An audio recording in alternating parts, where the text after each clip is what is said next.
Hi student, आज हम सीखेंगे पॉइंट के बारे में, यानी बिंदु के बारे में। हिंदी में कहते हैं बिंदु। जैसे कि मान लीजिए कोई भी शेप लीजिए, ये मैंने एक शेप ली। अब आप इसे जरा गौर से देखिए। इस शेप के आपको चार कोने नजर आएंगे। क्या नजर आएंगे? कॉर्नर्स कह सकते हैं आप, कॉर्नर्स कह सकते हैं, वर्टेक्स कह सकते हैं, कोने कह सकते हैं, वर्टिसेस कह सकते हैं। ठीक है, चार कोने आपको नजर आएंगे। अब इनको मैं कोई नाम देता हूँ, जैसे कि मैंने नाम दिया PQRS, ये मैंने नाम दिया। अब इन जो कॉर्नर्स को होते हैं, ये जो नाम जो दर्शाए गए हैं, वो किस द्वारा दर्शाए जाएंगे? पॉइंट के द्वारा दर्शाए जाएंगे, या फिर आप डॉट बोल सकते हैं।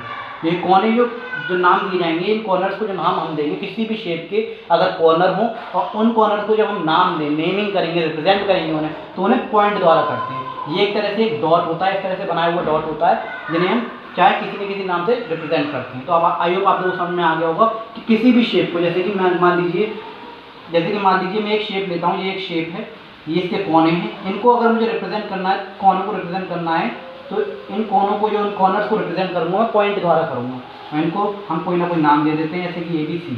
अब तो आई होप आप लोगों को समझ में आया होगा कि किसी भी शेप के जो कोने होते हैं, उनको जो रिप्रेजेंट किया जाता है वो पॉइंट द्वारा किया जाता है, बिंदु द्वारा किया जाता है, जिसे हम डॉट कहते हैं। ठीक, कोई भी शेप हो सकती है। जैसे कि मान लीजिए एक शेप मैं यहाँ पे लूँ इस तरह से, ये एक शेप है। ठीक है, अब इस शेप को क्या है, इनके कोने होंगे वो रिप्रेजेंट करे जाएंगे इसके द्वारा, डॉट द्वारा, पॉइंट द्वारा।